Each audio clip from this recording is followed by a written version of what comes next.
So I'm in a dry riverbed looking for the lone men of Koakaland, and just come around the corner and there are these 4 beautiful desert giraffes.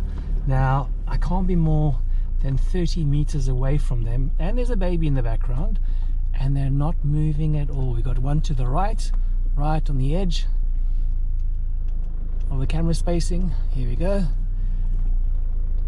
We've got adult and youngster in front, and then on the left hand side, just to the bush, you can see this beautiful young specimen of a desert giraffe. Now you may see, oh, there's another one here in the background. You may notice that these giraffes are much more dull than you would have in a lush nature reserve environment. And I see the same with the springbok.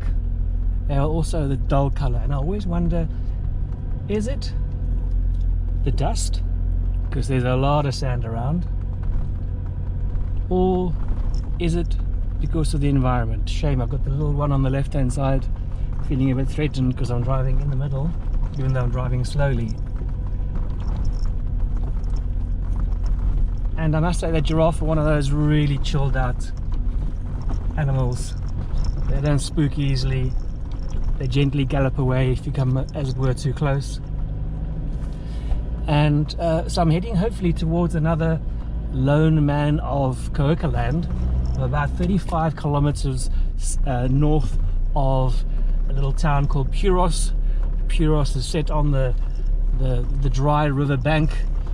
The dry river bank has obviously got water table underneath it, and a lot of trees grow and shrubs grow, and there's a couple of community campsites, a few guides to take you to the skeleton coast,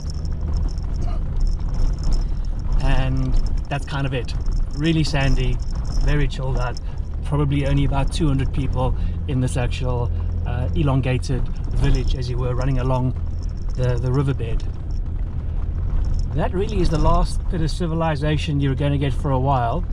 They've got a couple of little shops, don't expect much, and they've got some diesel. Now, unless you're running 2 tanks on your vehicle, or you have jerry cans, you're going to need a lot of diesel. This is in the middle of nowhere. There's just a couple of things I want to talk about today. One is you will be driving for many hours, often in a warm environment, and you'll be taking on a lot of fluids, hopefully some fruit, and every now and again you need to have a bit of a nature call. Now, I just wanted us to be a bit wise about nature calls, about where to stop. So if I needed to go for a nature call right here, I would say definitely this is not a good spot to stop for a nature call. On the left hand side, we've just driven past some bushes. Here on the right hand side, there's some bushes. It's a bit of an embankment. I can see, hopefully I can get you to see, there's definitely some animal tracks coming down here. Remember, where there are bucks, giraffe, aurochs, there you're going to get predators. There aren't a lot of predators around. There are some desert lions and there is some leopard, but not a lot. At the same time, they are around. I wild camp a lot. I went to a spot yesterday that I thought would be great for wild camping. I saw the remains of an oryx, probably about a week or 2 old, and I found a leopard cave sort of 100 meters away. So they are around. Just have to be a bit cautious. And so again, if I need to go for a bit of a nature call, again, there's bushes here on the right hand side. I certainly wouldn't stop. You just don't know what's round the corner. It could even be some desert elephants.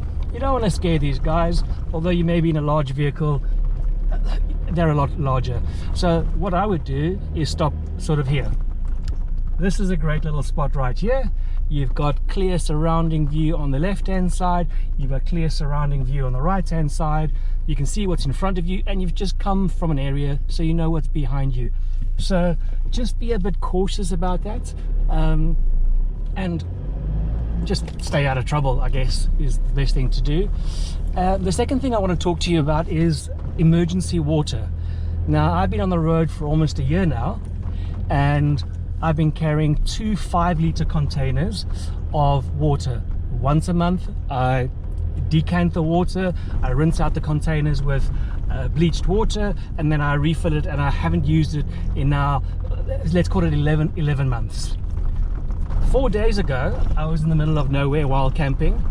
I went to the back of my vehicle, I opened up the one tap that has an electronic pump on it to the water containers.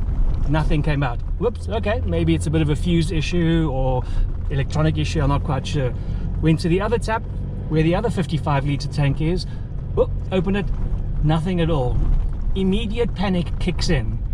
34 degrees Celsius, 2 o'clock in the afternoon, zero water, nothing around me for about 20 kilometers. Okay, what do I do? First thing, no need to panic, although that's the first thing I did. No need to panic. How do we get water out? Now, I can get water 2 ways. One, as I say, I've got 2 5-litre containers. They're actual overland motorbike water containers. Motorbikes hardly are able to carry really anything on the panniers if the guys are on their own, but they have designed these rather awesome thick white plastic water containers that they sort of bolt on to the side of the vehicle, to the side of the panniers. 2 5 litres, tick box. I have 10 litres. That's ample for me to get in my vehicle and drive to the nearest place to be able to help me out and hopefully have some more water. Right now, as I say, I'm about 40 kilometers away from civilization, so I would need to get in my vehicle and drive straight away. The other way of doing it is when people carry extra jerry cans of fuel, there's a little contraption that you shove into the jerry can, you wiggle it up and down, and that pressure then causes the diesel to come out, and you then top up your tank of diesel, and that just prevents you having to pick up 20 litres of diesel and pour it into your tank. Now, I carry 2 of those little plastic tubings. One I will use for diesel if need be, and the other one I use actual that hasn't been used yet is actually for water. Now, you don't want to swap them around. You don't want to stick your yucky diesel piping into your clean water and get that out of your tanks. So I just carry 2. They really are cheap, less than 200 South African rand, and you stick them in a box. They're tiny, they roll up. It's easy as that. So in terms of toilet break, nature call, be safe. In terms of water and emergency water, it's there for an emergency. I haven't used it for a year. I've had to decant 11 containers throughout the 11 months, but the day I needed it is the day that I've used it. And actually, when I rectified the pump problem, it is just because I'd repacked the back of the vehicle and I'd knocked a wire connection, and the wire connection had just come apart. I popped the 2 little wires together, and there we are. Bob's your uncle, as they say. But for those few hours not having access to my water tanks, I needed emergency water. It could have been a lot worse. So, loo break, animals in the environment around bushes, just be safe, and emergency water, make sure you have real emergency water. Chat later.